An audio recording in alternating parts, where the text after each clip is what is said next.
In today's video, we are going to explore best Rabindranath Tagore quotes and poetry about God. Let's get started. A day came when all the rebel in me knew itself beaten, and then my whole nature bowed down in humble resignation in the dust. And then I saw that he was as incomparable in beauty as he was in terror. I was saved, I was rescued. Alas, for our foolish human nature. It's fond of mistakes are persistent. The dictates of reason take a long time to assert their sway. And it shall be my endeavor to reveal thee in my actions, knowing it is thy power gives me strength to act. At the immortal touch of thy hands my little heart loses its limits in joy and gives birth to utterance ineffable. Be not ashamed, my brothers, to stand before the proud and the powerful with your white robe of simpleness. Let your crown be of humility, your freedom the freedom of the soul. Build God's throne daily upon the ample bareness of your poverty, and know that what is huge is not great and pride is not everlasting. Brahmos accept a formless deity who is invisible to the eye. You accept idols who cannot be heard. We accept the living who can be seen and heard. It's impossible not to believe in them. Even though from childhood I had been taught that idolatry of the nation is almost better than reverence for God and humanity, I believe I have outgrown that teaching, and it is my conviction that my countrymen will truly gain their India by fighting against the education which teaches them that a country is greater than the ideals of humanity. Every child comes with the message that God is not yet discouraged of man. For man is by nature an artist. For the worthy there are many rewards on God's earth, but God has specially reserved love for the unworthy. From the solemn bloom of the temple children run out to sit in the dust, God watches them play and forgets the priest. God finds himself by creating. God is neither manifest nor hidden. He is neither revealed nor unrevealed. There are no words to tell that which he is. He is without form, without quality, without decay. God never under any conditions binds his creation with fetters. He awakens it through constant changes to ever new life. God seeks comrades and claims love. The devil seeks slaves and claims obedience. God waits to win back his own flowers as gifts from man's hands. God, the great giver, can open the whole universe to our gaze in the narrow space of a single land. I am able to love my God because he gives me freedom to deny him. I am willing to serve my country, but my worship I reserve for right which is far greater than my country. To worship my country as a god is to bring a curse upon it.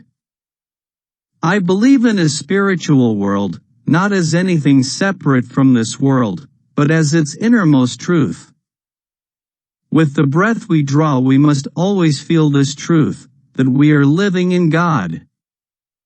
I have only one prayer to offer to God, and it is when I have been driven out of every society he will give me shelter at his own feet. I really did think at one time that I was on the verge of becoming a poet, but Providence was kind enough to save me from that disaster. I touch God in my song as the hill touched the faraway sea with its waterfall. If religion, instead of being the manifestation of a spiritual ideal, gives prominence to scriptures and external rites, then does it disturb the peace more than anything else? If the cow alone is to be held sacred from slaughter, and not the buffalo, then that is bigotry, not religion. In art, man reveals himself and not his objects.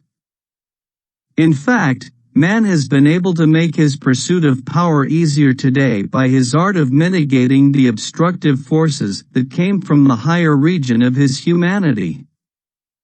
In your body is the garden of flowers. Take your seat on the 1,000 petals of the lotus, and their gaze on the infinite beauty. It means that God's creation has not its source in any necessity. It comes from His fullness of joy. It is His love that creates, therefore in creation is His own revealment. Leave this chanting and singing and telling of beads. Whom dost thou worship in this lonely dark corner of a temple with doors all shut? Open thine eyes and see thy God is not before thee. Man can destroy and plunder, earn and accumulate, invent and discover, but he is great because his soul comprehends all. Man discovers his own wealth when God comes to ask gifts of him. Man goes into the noisy crowd to drown his own clamor of silence. Man is a born child, his power is the power of growth. Man is not to fight with other human races, other human individuals, but his work is to bring about reconciliation and peace and to restore the bonds of friendship and love. We are not like fighting beasts.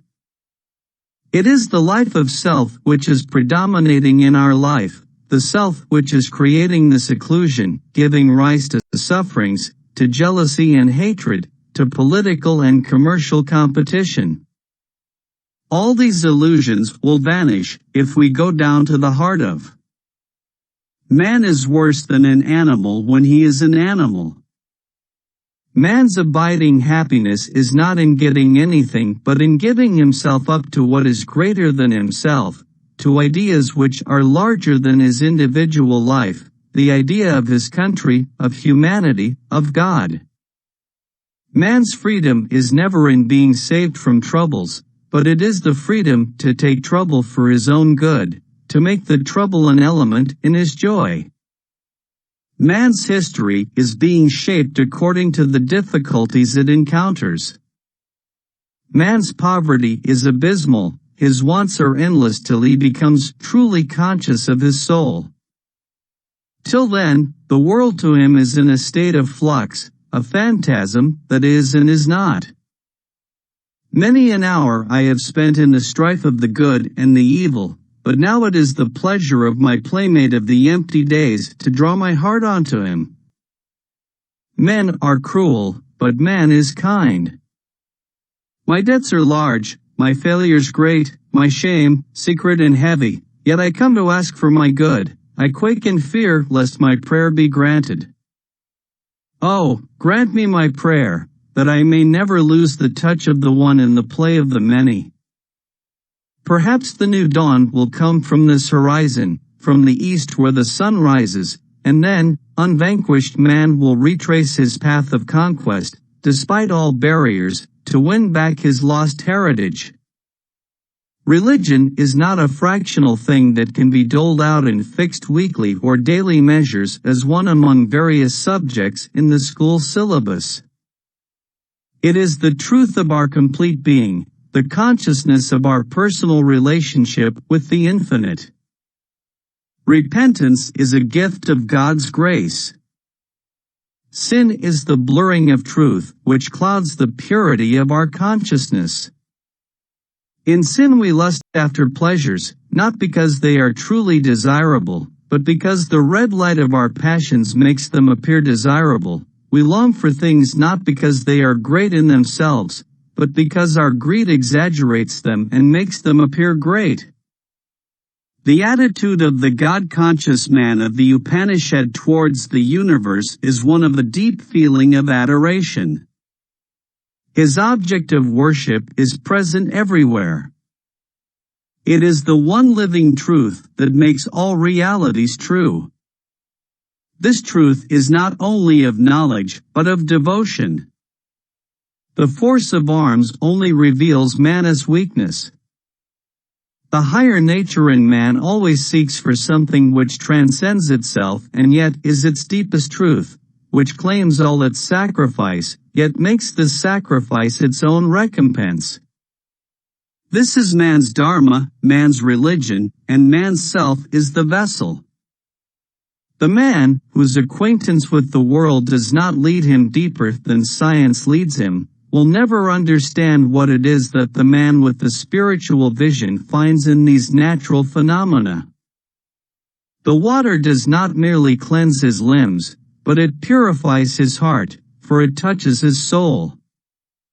The earth does not merely hold his body, but it gladdens his mind, for its contact is more than a physical contact, it is a living presence.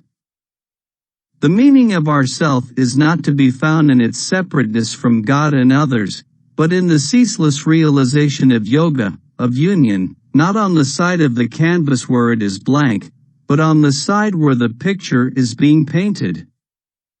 The pious sectarian is proud because he is confident of his right of possession in God.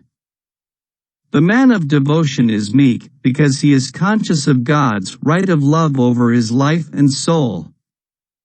The traveler in the reed-brown clothes that he wears that dust may not show upon him, the girl searching in her bed for the petals fallen from the wreath of her royal lover, the servant or the bride awaiting the master's homecoming in the empty house, are images of the heart turning to God.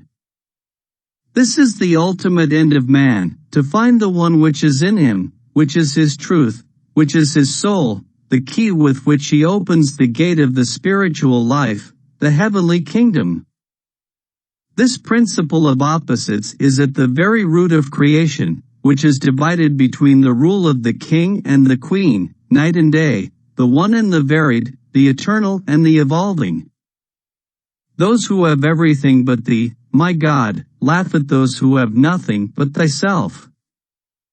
Those who think to reach God by running away from the world, when and where do they expect to meet him? We are reaching him here in this very spot, now at this very moment. Thou hast made me endless, such is thy pleasure. This frail vessel thou emptiest again and again, and feedest it ever with fresh life. To find God, you must welcome everything. Unless you have found God in your own soul, the whole world will seem meaningless to you. We are hidden in ourselves, like a truth hidden in isolated facts. When we know that this one in us is one in all, then our truth is revealed. We do not want nowadays temples of worship and outward rites and ceremonies. What we really want is an ashram. We want a place where the beauty of nature and the noblest pursuits of man are in a sweet harmony. We have seen that in order to be powerful we have to submit to the laws of the universal forces, and to realize in practice that they are our own. So, in order to be happy, we have to submit our individual will to the sovereignty of the universal will, and to feel in truth that it is our own will. When we reach that state wherein the adjustment of the finite in us to the infinite is made perfect, then pain itself becomes a valuable asset. We manage to swallow flesh only because we do not think of the cruel and sinful thing we do. We never cared for such useless things as knowledge. We only cared for truth. And our unsophisticated little hearts knew well where the crystal palace of truth lay and how to reach it. But today we are expected to write pages of facts, while the truth is simply this: there was a king. What is art?